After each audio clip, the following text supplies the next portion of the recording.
everyone. This is Desiree Real Estate Diva here with another episode of Real Talk with the Real Estate Diva. I hope everyone has had a blessed week. Yes. It's actually been about 2 weeks now since I have been in the studio, right? Chris? Yep. Last week we weren't able to do the show. So what we're going to do is continue with our questions from before that I didn't get through, right? Yes, yep. All right, good. Well, how are you, Chris? I didn't even ask you. How you doing? I'm doing well. I'm starting to feel the summer spirit. Okay. It's starting to kick in. Finally, right? Yes, that summer energy is rising, which is good. I love it. I'm a summer baby, so I'm here for it. When is your birthday? August 7th. Oh, you really are. You're a hot summer baby. Yep. The heat, yes. Oh, yeah, you were born in the heat. It's hot in here today. Guys, you can't see her, but Dad started waving her hand, fanning her head. I don't know if I'm having a moment or if it's hot in here, y'all. I don't know. But a little bit of both. Probably a little bit of both. A little bit of both. Oh, my gosh. All right. So, I want to jump right into this, guys, because guess what? We have an amazing guest later on in the show, right? Okay. Do you want to tell us who it is? You tell us who it is. You want me to tell who it is? I want you to tell us who it is. We have running for mayor, Mr. Allan Domb. We're going to have on our show today. Yes. Interview one-on-one, Des and Allan Domb. You want to stay tuned for this. Yes, absolutely. I'm really excited about that. We have this election coming up on the 16th, right? Real we soon, vote on the 16th. Mm-hmm. Yeah, so everyone, please make sure that if you have not researched your candidates, make sure you're researching your candidates. And, I know this is a real estate show, but, everything that happens in government affects real estate as well. Yes. Right? Yep. The money, the first time, everyone wants this first time home buyer money. Right. Who we elect affects all of that, right? The same is true with our real estate taxes, transfer taxes, all of these things, neighborhoods, gentrification, crime, so we have to be a participant in who we elect. That's right. Today is a good opportunity to, if you haven't done research already on Mr. Allan Domb, today's a good opportunity to learn about him, hear his thoughts. Absolutely. And so everybody definitely stay tuned. Absolutely. This is not an endorsement. That's right. Mr. Domb or Allan. But, I definitely wanted to make sure, especially since he is in the real estate arena, want to make sure that, his voice is heard. Absolutely. On the Real Estate Diva show. That's right. All right. So let's jump into this, guys. All right. So last week or 2 weeks ago, we discussed questions that sellers would have for a real estate agent, right? How to prepare for selling their homes and such and such. So this week, we're going to get into questions that home buyers typically ask me, a real estate agent, and other real estate agents. These are pretty much the average questions that we get. So the first question is, what is the first step in buying a home? What is the first step in buying a home? What you think it is? I would say finding the home. No. Okay. Oh, no. wait. My second guess would be finding a real estate agent. Okay. Is that yes. Closer? Okay. You're hot. You're getting hotter? Yes, that August, baby. Yes. You hot. You in the fire. All right. All right. So the very first step in finding a home is... So either you could find a real estate agent, right, who you trust that will connect you to a loan officer so that you can get a mortgage pre-approval. But really the first step is making sure that you qualify. It is best that you talk to a real estate agent local to the area, because then they will know which lenders to really connect you to based on your situation. A good real estate agent is going to have you come into the office or do it over the phone. They're going to do what's called a buyer consultation with you. Okay. And they're going to be able to determine what your specific needs are and be able to connect you with a loan officer. But the reason you need to get a pre-approval is because, one, we need to make sure that we're showing houses to people who can actually buy a house. Yes. Exactly. Yes. Real estate agents do not just run around showing houses, even though we like looking at pretty houses, but, we need to make sure that we're showing these houses to people who can actually buy them, right? Yeah. Don't want to waste anybody's time. Exactly. And, a lot of home sellers as well, they have to leave their home for showings. They're preparing their house. They're rushing out if they have kids. Yep. So we want to make sure that we're respecting their homes as well by making sure that we're only showing homes to qualified buyers. But the other reason, and really the most important reason to get a mortgage pre-approval, is so that you can make sure that you're looking within your price point. Yes. Okay. It's very important. Very important. We do not want. I have buyers contact me all the time, and I'll ask them, well, what price point are you looking in? Blah blah blah. I'm looking in, let's say, $300,000 or whatever. Okay, awesome. So we get your pre-approval, and you're pre-approved for, let's say, $200,000. Clean numbers, $200,000. I'm not showing you $300,000 houses. Well, for several reasons. One, because you can't buy a $300,000 house. Right. You're not pre-approved for that amount. But also, I don't want you falling in love with what a $300,000 house looks like. Yeah. That's doing you a disservice. Because we comparing a $200,000 house to a $300,000 house, you're going to feel apples that and oranges. Yeah. Right? So you look at this $300,000 house that has everything that you want, and then I'm showing you the 200, and you're like, well, I don't like this and I don't like that. Hey, remember, you're only quality. Exactly. This is your range. Yeah. Right? So we need to make sure that, we're showing buyers homes that truly do fit into their, price criteria. So that's number one. Can I ask a question? Yes. Is there, or what is the difference between pre-approved and approved? Okay. So I'm going to add one more. Okay. Pre-qualified. Okay, maybe that's what I was trying to ask. No, but there are difference. Okay. So a pre-qualification really honestly means much of nothing to a real estate agent, right? Okay. So you call up Bank A or B, and you put your information in online, and they say, based on the information you have provided, no documentation. Got it. Okay, just the basic information.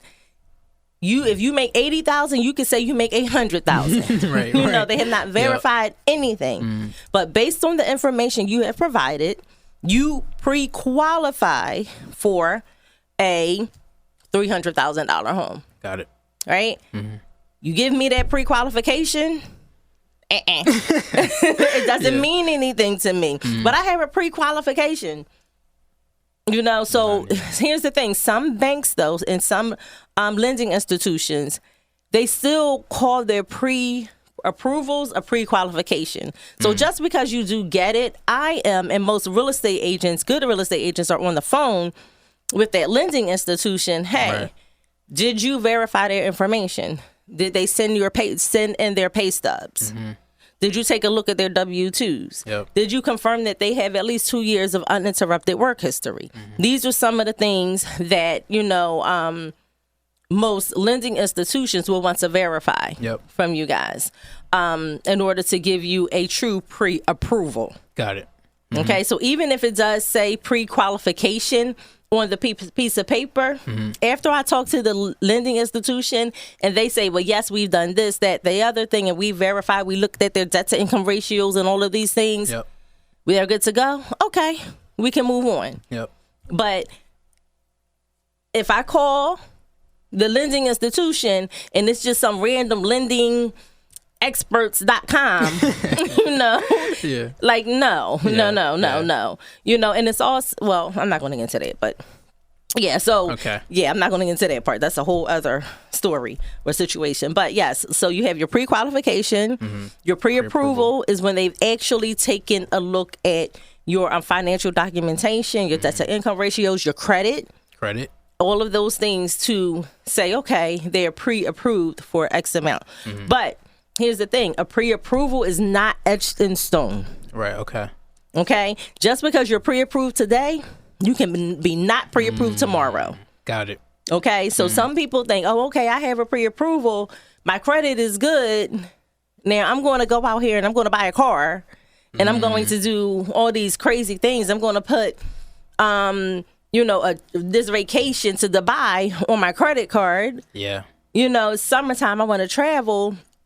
That's what, when you get back from Dubai, you're no longer pre-approved, you know, because the lenders do have to abide by a certain debt to income ratio. Right. Yeah. Okay. And it really depends on the type of financing. I'm not going to get into those details, but it depends on the type of financing that a person is getting.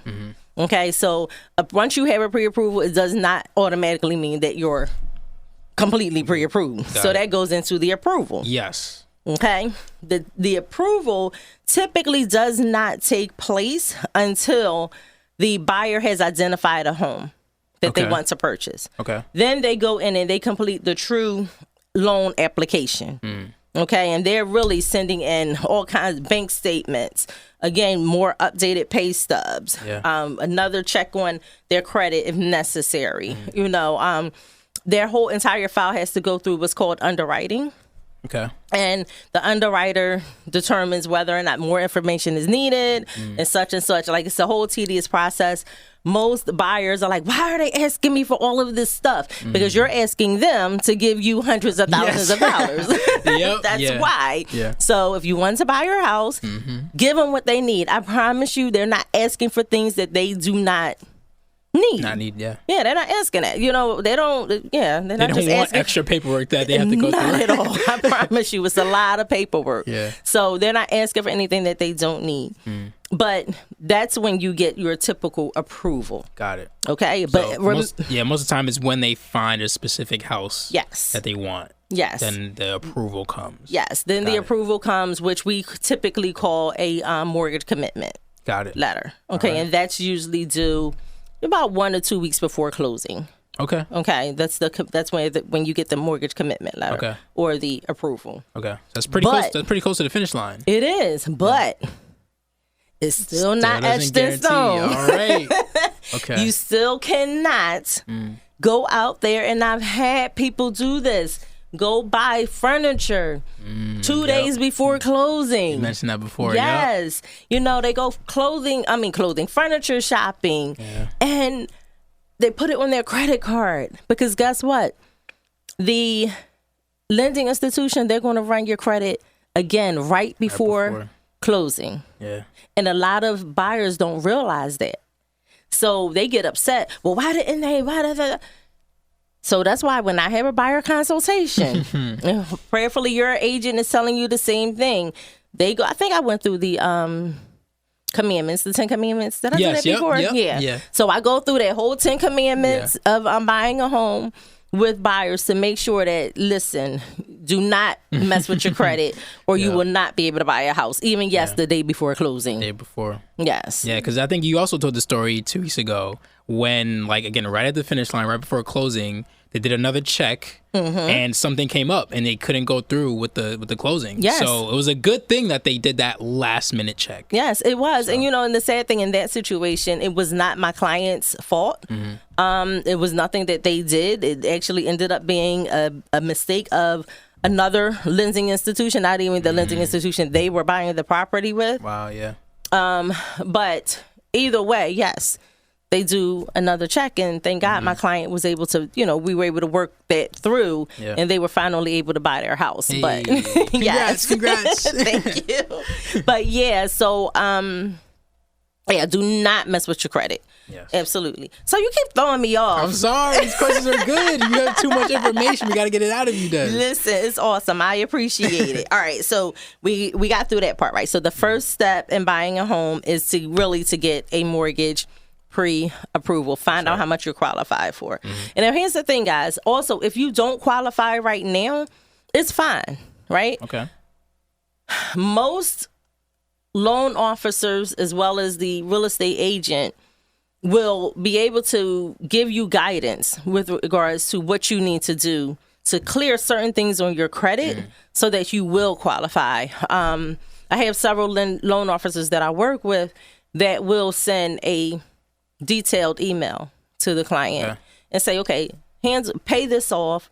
And most people credit honestly isn't that bad. You know, it's just little small things that they completely forgot about. Yeah. Right. So, you know, pay off the $700 Verizon bill, the $50 PPA collection that they put on. You know what I mean? Yeah, oh, that was one. Oh, I can't even think. Now I just thought about a question I want to ask our guest later on. Okay. Yeah. But anyhow, so yes, usually it's little small things. Mm-hmm. So it's good to even if you're not sure that you're ready to buy a house, to have a loan officer take a preliminary look at your credit to let you know what you need to do to prepare. Yep. Okay. Yeah, I'm not going to get into that either. All right. Okay. I was about to talk about credit repair companies, but yeah, I'm not going to get into those right now. Yeah. So, okay. So, all right. So the next question that I get is, all right, so this is for people who already own a home. Should I sell my current property before buying a new one? I think the answer would be no. Mm-hmm. But please, Des, give us your expertise here. It depends. It's a tricky question. It depends. So typically you can only have one FHA loan. At a time? At a time. Okay. Okay. FHA loan is an owner-occupant loan, and you can't live in two places at one time. Okay. So if you have an FHA loan on your current property, then you may be, now there are certain exceptions to that rule. I'm not going to get into what those exceptions are. If you have a situation, we can discuss it. Mm-hmm. But if you have an FHA loan on your current home, then in most situations, that home would either have to be refinanced out from FHA to conventional financing if you want to keep it and maybe use it as an investment property, right? Which I recommend that people do, right? You don't have to sell it. Mm-hmm. Or if you owe too much money on the property and it increases your debt to income ratios, then you may have to sell that property because you just don't qualify to be able to hold two mortgages. Yeah. You know, so in that situation, you sell your home. Prayerfully, you have some equity in that home. You pay off the mortgage. You get a nice down payment for your new home. Apply that to the new home and your new pre-approval. Okay. Okay. But, you know, it really just depends. So who would make that decision or suggestion that you would have to sell the current property before you move forward with another property? Your lending institution. Okay. Mm-hmm. That's why it's important to have a conversation with the loan officer, along with your real estate agent, because, you know, the lending institution, your loan officer and your real estate agent, you know, we work hands in hand. Yeah. So it may be a suggestion or a recommendation that your real estate agent may be able to come up with that the loan officer didn't think about. You know, so sometimes, you know, we go back and forth to determine what the right situation is or solution is for our clients. Yeah. Okay. All right. Cool. Should I do a home inspection? We talked about that before, right? Home inspection, yep. We talked about that. Yes. What you think? If you were buying a house, are you going to do a home inspection? Yes, I'm going to do a home inspection. You're going to do a home inspection. Yes, and try to catch everything, because we don't want a situation where we go through with the closing and then after the fact we start finding things that are, you know, not as upkept as they should have been in the house. Absolutely. So about a year and a half ago, 2 years ago, the market was so crazy that people were waiving home inspections. And we're finding that a lot of buyers are having regret. Oh. Yeah, about that. But I mean, I hate to say it, but that was almost the only way you can get that house that you wanted. You could get the house. Like, it was literally crazy. Everyone, unless you said, you know what, I'm just going to sit this out. Yeah. I'm not going to buy a house. You know, the only way to actually get you to that closing was for you to waive the inspection. I mean, people were paying $100,000 over asking in some of these houses, and you want every inspection. The seller is just like, no. Yep. You know, they're waiving inspections. They're paying $100,000 over. They're sending sellers on vacation and giving them. I'm dead serious. Like, giving them cars. Like, it was like pure pandemonium. Like, it was just crazy out here. But you know, and then you submit an offer for a buyer and you want the home inspection, the radon inspection, the termite inspection, the you know, all of these inspections, the lead-based paint inspection. The seller is just like, okay, on to the next one. Yeah, because there's somebody else who's gonna waive it. Yeah. So it's like, either you play the game the way it's being played right now, or you decide to wait it out. Yeah. And most people, honestly, around that time decided to play the game because they were getting such a low interest rate at that time. Want to take advantage. It made sense. So I can honestly say that I did have a couple of clients who waived inspections. None of my clients, thank God, are complaining about it right now. Good. But one of the things that I did do for my clients is I made sure that they were at least set up with a home warranty. That's the key. You know, don't just waive inspections and, you know, pray that everything is okay. You know, make sure you get a home warranty on the property if you're in that situation. The home warranty is not going to cover like structural problems. I actually want to get a home warranty specialist on here, but they're not going to cover like structural problems. You know, with the house and, you know, other major things that are wrong with the actual building itself. You know, but you know, in most situations, the HVAC system, the hot water tank, the plumbing, you know, those type of things, even the appliances are covered. So if it goes out, you at least have, you know, some level of protection. I can honestly say I've had the warranties on my properties, and I've used it multiple times. In one situation, they had to replace my HVAC system because they couldn't repair it. So I had to put a brand new system in my house. Wow. That could have been a whole lot of money. Oh, yeah. That was a whole lot of money, you know, but I didn't have to pay for it. I saw the bill. Passed it right along. Exactly. Y'all going to pay that now, you know. But so, and that's the benefit of having a home warranty. So I'm not going to, well, I will tell you this. What is it? American Home Shield. There's 210. There's several different home warranties. Choice Home Warranty. Even if you own a home right now and you do not have a home warranty on your property, you can own your home for 50 years and get a warranty on your house. Wow. Okay. Okay. So don't think that it has to only be done when you first purchase the house. No, you can call now and get a warranty on your house. Now, they won't cover like a pre-existing condition that you knew about. I'll say that you clearly knew about.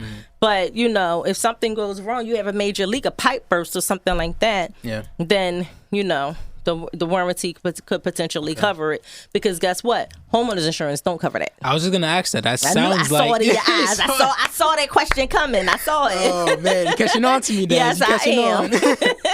Yes. Yeah. So could you explain what the differences are between home warranty and insurance? So, homeowners insurance pretty much covers like against like catastrophic loss. Like if there's, all right, so in the situation that I just described, just give an example because it's so much.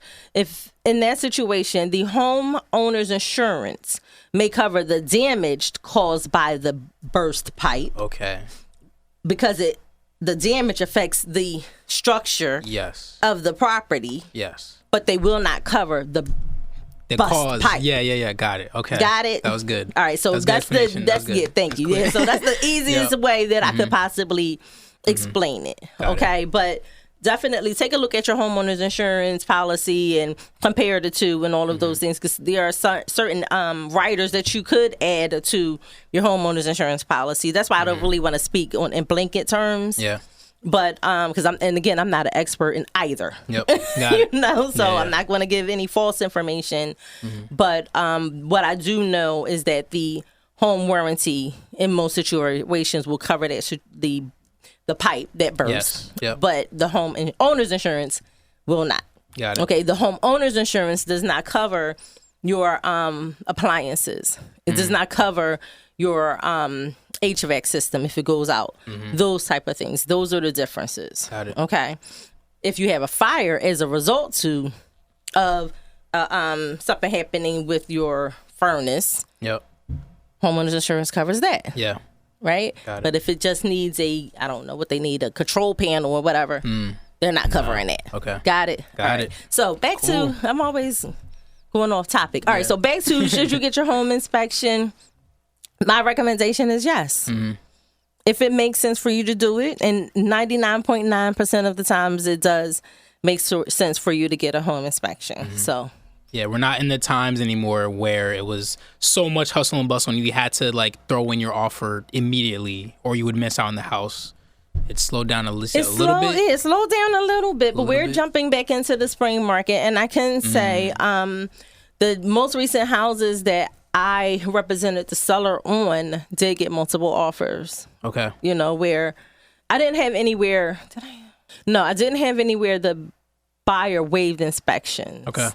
When I was representing the seller, but yeah, it is getting to the point a little bit where it's getting pretty competitive. I really do hope it doesn't get back to that point. I mean, it was good for our industry because we were as a real estate agents, we were able to make a lot of money. Yeah. But, all money ain't good money. That's and, right, yeah. It was, the consumer was really, hit, in certain situations. So I really do hope that it doesn't get back to that. That was an extreme. It was certainly an extreme. And most real estate agents agree, like, we don't want things the extreme on either way. Either side. We don't. I mean, there's situations where then we were getting like 40, 50 offers on one property. Like, that's insane.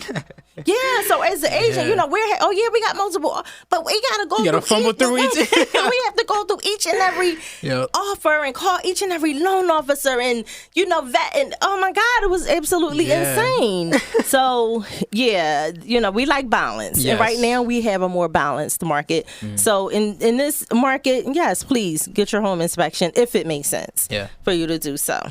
Now, hold on, let me back up. Okay. If a seller says that, like, if it's an investment property that's a complete shell, sometimes I'll get offers and I might be representing a seller and the house is a complete, when I say a complete shell, a shell. Like, it's, you walk in, you see the beams, you see the ceiling falling down, you see, the walls crumbling.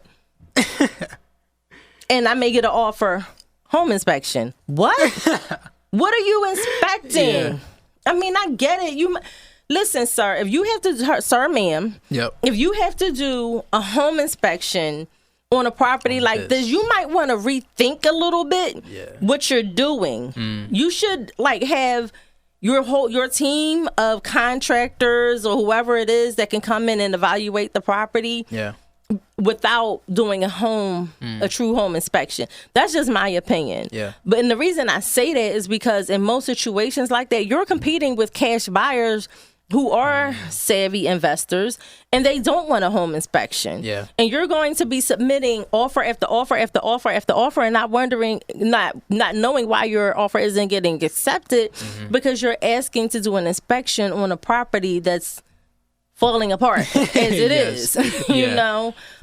Maybe take my house, first house I bought, I didn't get a home inspection because I knew what it was. You already knew, You already see it for what it is. Yeah, so I took my dad and my Uncle Ray and to look at the house. What do y'all think? This is what y'all do. What do you think? I think it's a good go. All right, this is what I'm going to do. I didn't submit paperwork to do a home inspection. It was pointless. So again, that's my opinion. Talk to your agent. And every situation is different. Right. So it always depends. All right. Should you do a final walkthrough? Yes, you should do a final walkthrough when purchasing a property. You never know what could happen at the property. Prime example, this buyer that had the credit issue, when we did the final walkthrough, actually, it was two issues we had to deal with. When we did the final walkthrough, we did it a week before closing. We did a walkthrough of the property again, and we realized that there was a leak in the skylight.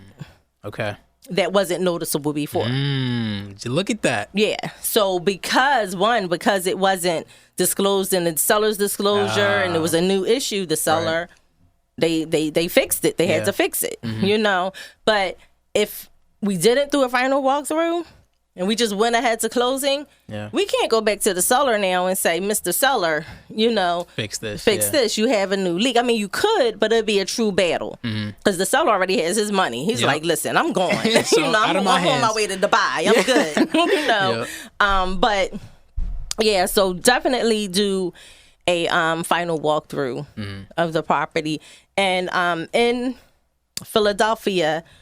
Pennsylvania, you are allowed to walkthroughs prior to closing. Okay.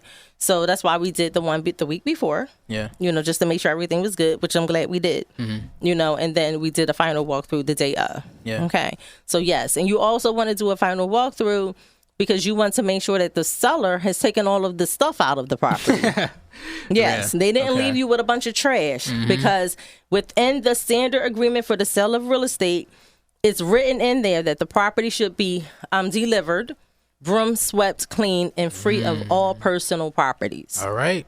You got to clear that thing out. Clear it out. Yeah. So some sellers will say, they'll take their bed, they'll take this, and they leave everything else. Well, I'm not taking that stuff with me. I don't need it. Well, you still got to get it out of here. It can't stay here. It cannot stay here. You cannot leave it for the new owner to dispose of. Again, because I know people say, well, but listen, and there are certain situations where it may be okay. Yeah. Right? If the property is, again, we talk about a shell that's going to be rehabbed. It's an older couple. They can't get this stuff out of the property. Sometimes the agent may write in the contract, may not be delivered free and clear. And then the buyer agrees to that because they really want that property. So then they clean it out. But within the contract itself, it is written that the property should be delivered free and clear of all personal properties, and that does include trash. Do not leave a bunch of trash in the house, bags of trash in the house. I don't care how neatly you stack them. Yep. Do not leave them in the property. Don't leave them in the driveway. Don't leave them in front of the house. Yep. Because what'll happen is that buyer, because it's written in the contract, that buyer on the day of settlement or for their pre-settlement walkthrough will come and say, y'all have to get this out of here or we're not closing. Yeah. Because it's a part of the contract. It's written agreement. It's written agreement. Yeah. Or, okay, we'll close, but I want $2,000 to get it out here because now I have to pay somebody to get it going. So, Mr. Seller, Mrs. Seller, what are you going to do? And now the seller is stressed out at the last minute trying to figure out, how to dispose of the stuff. Yeah. So, y'all heard it from me, and hopefully your agents. You have to deliver your property free and clear. All right. I think we're ready for our guest. I think we're ready for our guest. You want to remind everybody who our guest is? Mr. Allan Domb. Yes, former city council member at large. He is now running for mayor. That's right. Yes, so he is he's blessing us with his presence today. Yes. Yeah. So we will be bringing him on next. I think you should play a song. Yeah. Play a song. Quick little break. Play a little happy song. Yep. And then we'll come back with Mr. Allan Domb. So please stay tuned. Stay tuned, everybody. Yes. Good morning, everyone. This is another episode of Real Talk with the Real Estate Diva, and we have the awesome and amazing Mr. Allan Domb. He is running for mayor of Philadelphia, and he has blessed us with his presence this morning, and he's going to be answering several questions that our listeners have sent to us. And Mr. Domb, I really just want to thank you for giving us this opportunity to be able to speak with you. Oh, first of all, it's my pleasure to speak, and I appreciate being here, Desiree. And call me Allan, please. Allan. Okay, yes, sir, Allan. Well, not Sir Allan, but Allan. Yes.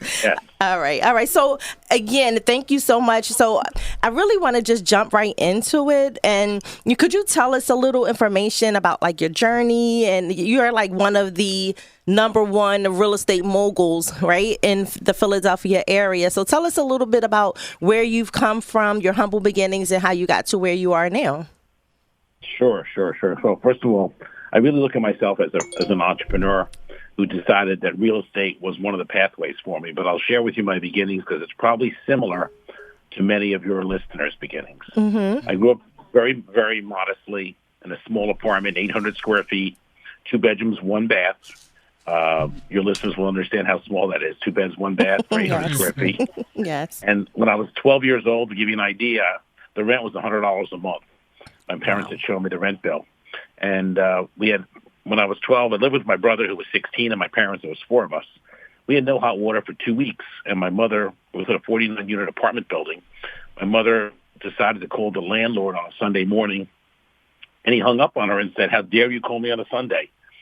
And the next day she called the mayor, which was a volunteer position. It was Fort Lee, New Jersey by the GW Bridge, George Washington Bridge. And the mayor was a volunteer, said, hey, let me help you. And the next day or two, he got us hot water. But the next few days, we got a notice from the landlord to move in 30 days. We were evicted, a 30-day notice to evict. And at that time, my father said, hey, Allan, he always said this to me, when life gives you lemons, make lemonade. So we moved. And but I understand what not having a roof over your head is about. It gives you an idea of my upbringing. I always worked when I was younger because my parents came out of the Depression and very different lifestyle. I was 5 years old. My brother was 9. I was in kindergarten. We'd go out at 5:30 in the morning till 7:30 and shine shoes for 25 cents a shine. Wow. Hoping for a 10-cent tip, by the way. Wow. I was 11 years old. I'm going to go quickly through this because there were a lot of jobs. But at 11, I had 2 paper routes, one at 5:30 in the morning and one at 3:30 in the afternoon, so preschool and after school. I always went to public school. I didn't know the difference. There was one school. It was the public school. And in high school, I was on the wrestling team. And for anyone who's listening who might be a wrestler, they'll appreciate those practices. They were brutal. But after wrestling practice at 6 o'clock at night, freshman year, I pumped gas at a gas station from 6:30 to 9. And sophomore year, 10th grade, after wrestling practice at 6 o'clock, people are shocked by this one. I was a janitor in an office building from 6:30 to 10:30, Monday through Thursday. And I remember I was paid back then the minimum wage, which was $1.60 an hour. Wow. And I did that for a while until I got another job at a restaurant called Howard Johnson's. It was a chain. And I was a dishwasher there for $1.65. Went to school at night, took college classes at night in Washington, D.C., worked full-time during the day at a time lock company in Hyattsville, Maryland, started out assembling locks, and I asked if I could sell, and I did pretty well. When I graduated, I asked for a position with the company, and they said, we have a branch in Philadelphia. You can go there and be the manager. I was 21 years old, and we'll pay you $15,000 a year. So I came here in 1976, knowing no one. And I was working for this time lock company as a manager of 10 to 12 people, and put my head down and just worked, as many people do. And worked 14, 15-hour days and tripled their business in 2.5 years. And the owners, who were 82 and 80, let's just say they were careful with their money, gave me a $10 a week raise. So then in the end of 78, I heard on the radio this guy, Jay Lamont, talking about Temple's Real Estate Institute, and decided to take my classes, which I did in 79. And then I went into real estate in 1980. But I kept 2 jobs, Desiree. I would go to my real estate job from 6:30 to 8:30 in the morning, go to my full-time job, the time lock business, from 8:30 to 6, and my 1-hour lunch was returning phone calls to renters and buyers and listings. And then I'd go back to the real estate office from 6:30 to 10:30 at night, Monday through Thursday. Fridays, I stopped at 8 o'clock to go out to dinner. Okay. And Saturdays and Sundays, I just worked from like 9 a.m. to 7 p.m. Did it for 3 straight years. Wow. And at that time, 1980, 81, and 82, interest rates hit a peak of 21%. In 1982, I won the award in Philadelphia as the top realtor with $6.3 million in sales. That was the top realtor back then. Wow. In fact, the MC was a guy named Larry Kane, a very famous TV personality. Larry Kane. I remember. Went into real estate full-time in 83 and was a broker specializing in center city luxury condominiums.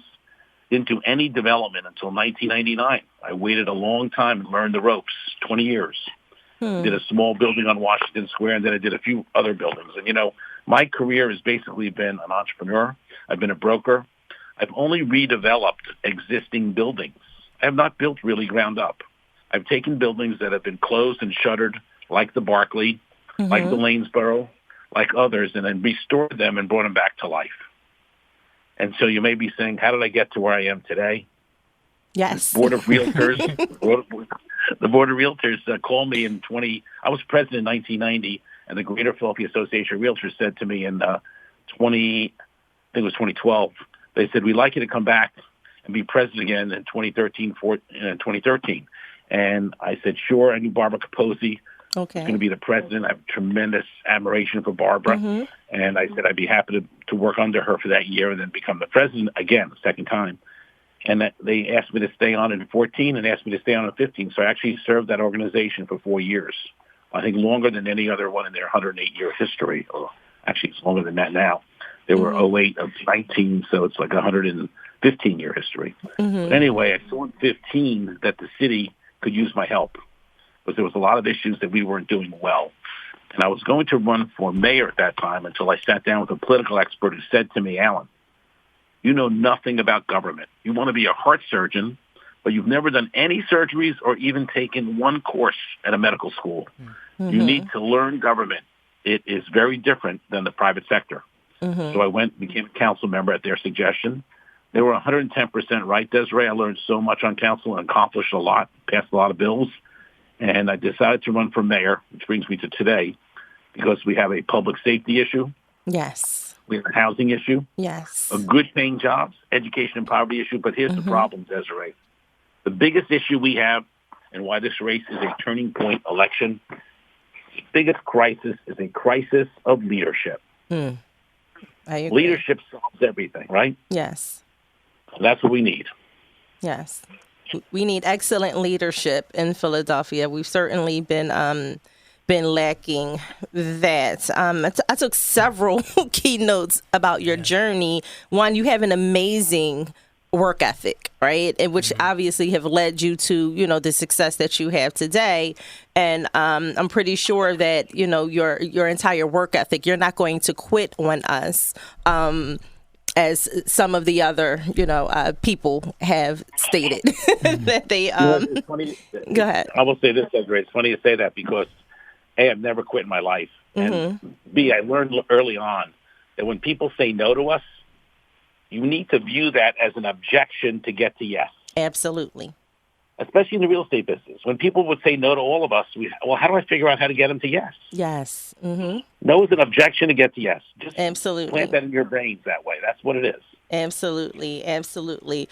So I wanted to talk a little bit more about your journey because my people in real estate, they will probably have a fit if I have Mr. Allan Domb on the phone and not get a few tips from you about, what it is that you would suggest to up and coming real estate agents or, investors and such. Do you have any tips? I have a lot. Okay. We could go on for hours. But I'll give me 2 or 3. And by the way, after this, I'll happy to come back and speak further about Fantastic. That too, okay? Thank you. Mm-hmm. Because I love to help people. But let me say this. Number one, if you have people on the phone or listening in that are real estate professionals in the business, I've done a lot of teaching. I taught at Temple.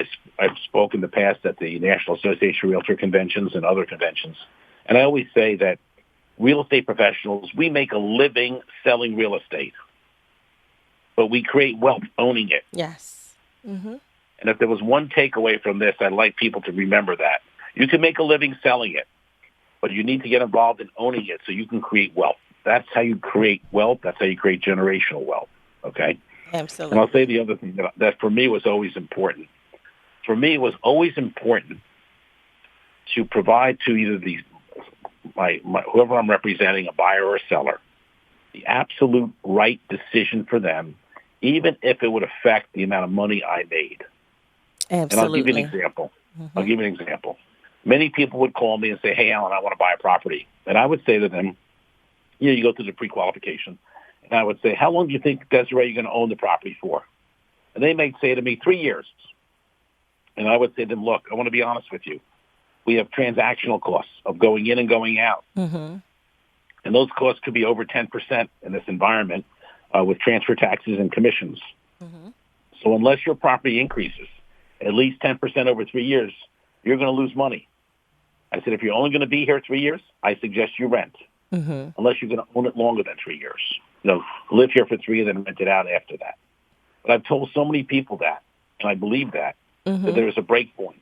And it's somewhere between that 3 and 4 and 5 year period, depending on the appreciation of that asset. And I think people really, really appreciated me telling them the truth because, look, I've been doing this for 43 years, and I've now had people say to me, Allan, I'm calling you back because when I spoke to you 5, 10, 25 years ago, you were honest with me. Absolutely. And I want to deal with someone I can trust. Mm-hmm. Absolutely. I definitely appreciate that. And I try to run my business pretty much the same way. I try to be as honest as possible with people and give them the pros and cons of every situation. So I thank you, for setting that example as well, because so many people are just about the money, making that dollar and not necessarily looking out for the best interest of, the consumer. So I thank you for that. And I'm pretty sure that will translate over into your mayorship if you are elected. So I'm pretty sure of that. So I have several questions that people have sent over to me. So bear with me because I want to make sure that I read them properly and I don't miss anything. So are you ready, sir?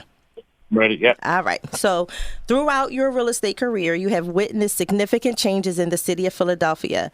Previously, affordable neighborhoods with the majority of ethnic residents have undergone gentrification, resulting in families who have lived there for generations being unable to afford to stay due to low wages, lack of affordable housing, and higher real estate taxes.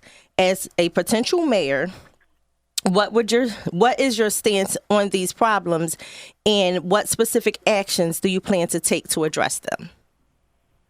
Well, first of all, my goal would be that no one should lose their home. Okay, people who can't afford their home, we have to figure out supports, how to keep a roof over their head.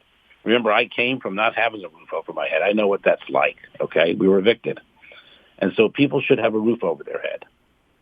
Those people who, there's two differences here, though. Those people who can't afford to pay and those people who refuse to pay but can afford. We have to separate that category. And a lot of the people on this will understand what I'm talking about. When you are a landlord and you have tenants who just refuse to pay you but can afford to pay you, that's a different set of circumstances. Absolutely. The people who can't afford to pay, we have to make sure that all the support systems in our city are available to them, and we don't do that right now. We should have the ability to connect those people into a computerized system that gives them the benefits of every potential program. There are some out there that do it, but it's not total. I'll give you an example.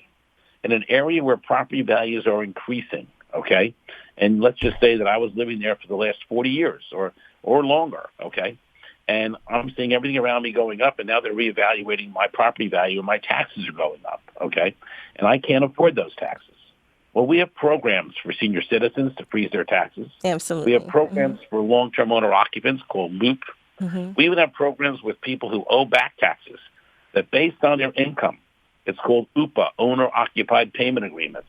We can set up an agreement for as little as $25 a month or $10 a month or $1 a month, depending on the income, because we want to keep you in the home.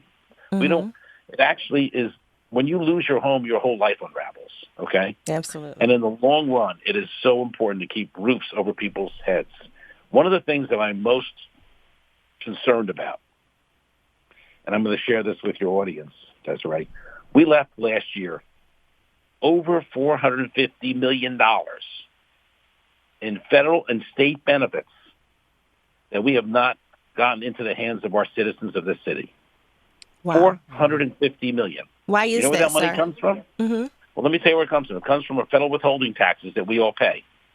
And I'll give you the breakdown. Why is it? Because people don't know about it. 40,000 families qualify for what's called the Earned Income Tax Credit. That's for working people making like less than $42,000 to $45,000 a year, where refunds can be $1,000 to $6,000. They don't even know about it. We don't do a good job in marketing it. We have another $100 million in what's called SNAP, formerly called food stamps, that 30 to 35,000 families, again, qualify, don't know it's available. And then we have in medical assistance for young people, lower income people, and senior citizens, $230 million of benefits that people don't take advantage of. So here's my perspective. I believe the first goal of our city is to take every dollar from the federal government and put it in the hands of our citizens. And once we've collected all the federal money, let's go to the state money. And once we've collected that, then we can look to the city. Right now, sitting outside of this city is $450 million. If we have 400,000 people in poverty, I know it's not simple math, but it's over $1,100 per person that they're not getting. And when that money doesn't come into our citizens of this city, it stays in Washington. Even though all of us, everyone listening, pays federal withholding and state income tax, and that's where that money's coming from. It is a transfer of wealth out of this region. That $450 million going to the pockets of our 400,000 people who need this in the city is a game changer, not just for them, but it pays their bills, puts food on the table, pays rent, and goes into our local economy. No one's taking these dollars and taking a trip to Honolulu. They're spending this money in Philadelphia. Okay. And what's the plan for outreach regarding these programs? Is to create. There's a company like Benefits Data Trust and United Way. And right now we invest very little money with Benefits Data. But for every dollar the city invests, they return $10 to $12 of these funds into the hands of our people. We should be ramping up that investment. Tell me where you get an investment of $1 that returns $10 to $12. An amazing return. Absolutely. Absolutely. You see, here's the issue. Here's the real issue. The skill sets of being a council member are one set of skills. It's legislative. The skill sets of being the chief executive officer of a $6 billion entity called the City of Philadelphia is a totally different set of skills. What is unique about me is that I've spent over 40 years in the private sector building a business from scratch. I was an entrepreneur. I invested in many other entrepreneurs across the city. And then I also served almost 2 terms on council. I am the only one who has served in the private sector and in the public sector and can bring that experience to the city of Philadelphia. And also, my goals are about the outcomes. I don't need the ego. I'm happy to do the work and give out the credit. Absolutely. I know one of the things that you did, which was very admirable, is you donated your salary, correct? I did. For almost 7 years I was on council, I donated it to schools and educational initiatives.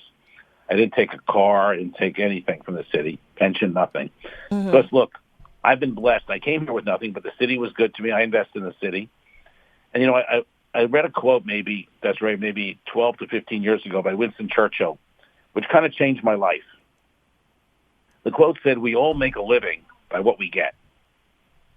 But we all can make a life by what we give." Yes. And for me, this is a tremendous opportunity to give back to a city that we all love and we all care about. And I would be honored to have that opportunity. Okay, I'm not going to ask if you're going to donate your your salary if you're elected. I am. I can answer that. Okay. I am. Okay. All right. So that's admirable as well. So let's move on to the next question here. Currently, the city of Desiree, let me answer one other point on that. Okay, go ahead. I don't have any PACs or any dark money or any independent expenditures. I have zero. Okay. I'm totally open. I'm not tied to anyone. I can work with every organization, whether it's building trades, teachers, all the unions. I can work with everybody because my goal is to bring people together. Democrats, Republicans, working parties, family. If you're a Philadelphian, then I am for you. And, you know, I've said this on the campaign trail. I am beholden to none, but I am accountable to every resident and business in this city. I'm accountable to all. Okay, great. Thank you for that. Thank you. It's very important. Okay, so let's move on to the next question. Currently the city of Philadelphia is experiencing a state of emergency. The level of violence have increased significantly, causing many individuals to relocate from the city to the suburbs. Can you please share your strategies for addressing the issue of violence as well as the unprecedented number of illegal guns on the street? What will happen with the guns when they are confiscated? Under your leadership, will there be a thorough investigation to determine where they are coming from and who is making them?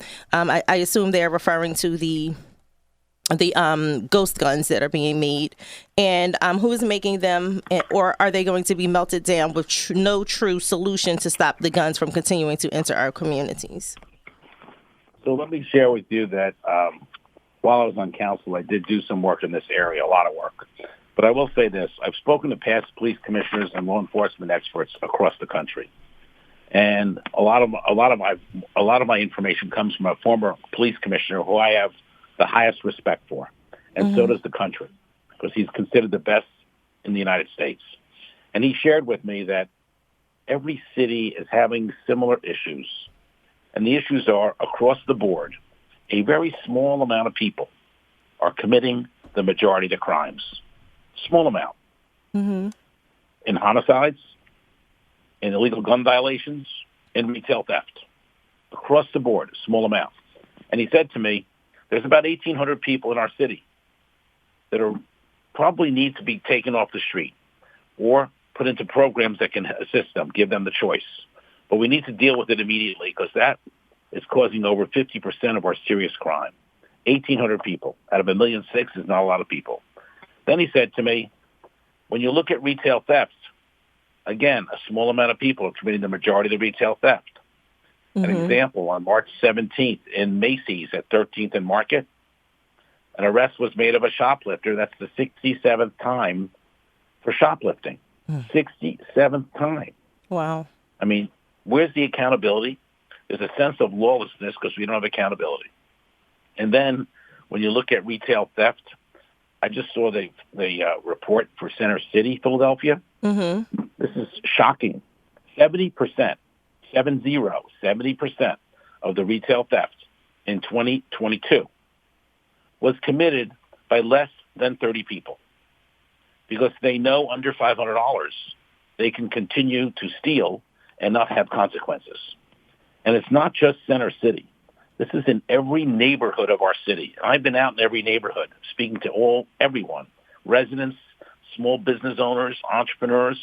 These small corner stores in our neighborhoods, they can't afford the retail theft. It is killing them. They cannot afford it. Absolutely. We have to prosecute retail theft. We're going to lose more businesses if we don't. And then there's more, but I'll just share the last one. I have a 10-point public safety plan, the most comprehensive plan. I was the first to put it out. It's on my website, votedomb.com. But the third point I want to bring up is we need to prosecute illegal gun violations. Yeah, remember absolutely. the 14-year-old young man, Roxborough High School, walking off the football field a few months ago? I do. Nicholas Sad. Elizalde went to Saul High School but played football at Roxborough, was killed innocently by a group that had 18 prior gun violations, by a group who had killed someone the day before. Wow. And the shooter was out on bail for drunk driving and killing a pregnant woman's baby. I actually met with Nicholas's mom and grandma, Meredith. This was Meredith's only son, taken from her. Innocent young man, 14 years old. It's a heartbreak. Very much so. I've made a commitment that I will meet with the families who suffer these tragedies, every one of them, no matter what it takes on my time, because it is so important. It is just, I'm a father and a grandfather. I got to tell you, it's heartbreaking when you meet with people and you hear what happened. It's just heartbreaking. Yeah. So going back to public safety, on day one, I will declare a crime emergency in the city, which engages all our departments. Also declare a public health emergency in Kensington. That's a whole other problem, Kensington. And I'll also put in place a law enforcement cabinet that I had formed while I was on council. And I'll have weekly meetings, whether it's 1 hour or 6 hours, that I will conduct, which includes the police commissioner, the DA, the U.S. Attorney's Office, Attorney General's Office, FBI, ATF, courts, the EDS and MEDS, police, and SEPTA and PATCO security.